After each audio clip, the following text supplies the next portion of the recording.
তোমাদের রান্নাঘরের অবস্থা এরকম খারাপ কেন? রান্নাঘরটা এত অগোছালো কেন? নাচ গানের ভিডিও তো ঠিকই আলিশান রুমে করো, কিন্তু রান্নাঘরের এই হাল কেন? এরকম অনেক প্রশ্ন আপনারা করে বসেন, যেগুলোর উত্তর কমেন্ট বক্সে দেওয়া সম্ভব হয় না। এই জন্য আজকে আপনাদের সব প্রশ্নের উত্তর দিতে আসলাম। আসলে সবসময় আমি শহরে থাকি, কিন্তু ঈদ করার জন্য গ্রামের বাড়িতে এসেছি। আর আমাদের বাড়িটা একদম গ্রামের সাইডে পড়েছে। আমি যখন ক্লাস 6 এ পড়ি তখন এই বাড়িটা বানানো হয়েছিল। আমাদের বাড়িটা কিন্তু একদম নদীর পাশে আর বেশ খোলামেলা। গরমের দিনে বেশিরভাগ সময় কিন্তু আমাদের ফ্যান লাগেই না, কারণ নদী থেকে সারা দিন বাতাস আসতে থাকে। এত পুরোনো বাড়ি বলে বাড়িটা দেখতে এত অগোছালো লাগে। গুছিয়ে রাখলেও পুরোনো টিনের কারণে অতটাও সৌন্দর্য লাগে না। তবে আপনাদের কাছে সুন্দর না লাগলেও আমার বাড়িটা আমার কাছে অনেক সুন্দর। টিনের ঘরে থাকি, পুরোনো রান্নাঘরে রান্না করি বলেই যে সেইগুলো আমি ভিডিওতে দেখাবো না, আপনাদের থেকে লুকাবো, এরকম না। তাতে করে যদি আপনাদের আমার বাড়িটা পছন্দ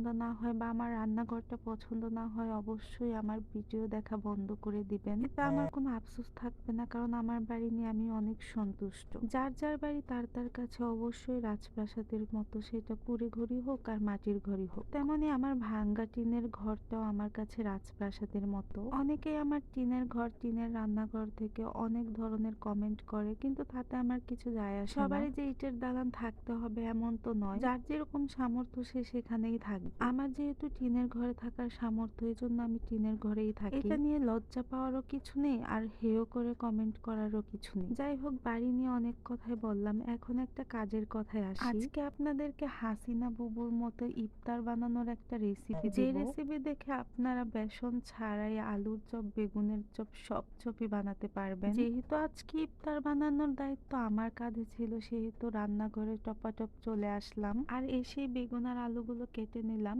কিন্তু কাটার পর দেখি বেসন নেই। তখন আমার ছোট্ট মাথায় একটা বুদ্ধি এসে পড়লো, যে বেসন ছাড়া যদি শুধু চাউলের গুঁড়ো দিয়ে আলুর চপ বানাই তাহলে কেমন হয়। যেই ভাবা সেই কাজ, চাউলের গুঁড়াগুলো গুলিয়ে তারপর আলুর চপ আর বেগুনের চপ বানিয়ে ফেললাম। বিশ্বাস করবেন কিনা জানি না, বেসনের যে চাউলের গুঁড়া দিয়ে যে চপগুলো বানিয়েছি একদম মুচমুচে হয়েছে। আজকের চপগুলো খাওয়ার পর আমার মনে হয়েছে এরপর থেকে আর কোনোদিন আমি বেসন দিয়ে চপ বানাবো না, সবসময় চাউলের গুঁড়ো দিয়েই বানাবো। আপনারাও কিন্তু একবার ট্রাই করে দেখতে পারেন, অনেক মজা হয়েছে। আলুর চপগুলো বিশেষ করে আমার কাছে চিপসের মতো লেগেছে। তবে আরেকটা কথা বলে রাখি, যেটা আমি আমার সব ভিডিওতেই বলে থাকি, সেটা হলো নাচ গান রিল বানানোর সাথে সাথে কিন্তু রান্না বান্না সব ধরনের কাজও পারি। শুধু যে সারাদিন ফেসবুক নিয়ে পড়ে থাকি এমন কিন্তু নয়। বাড়ির পাঁচে পাঁচটা সব কাজ করে তারপর ফেসবুকে এসে সময় দেই, তারপর ভিডিও বানাই। আপনারা যেরকম সারা দিনের কাজ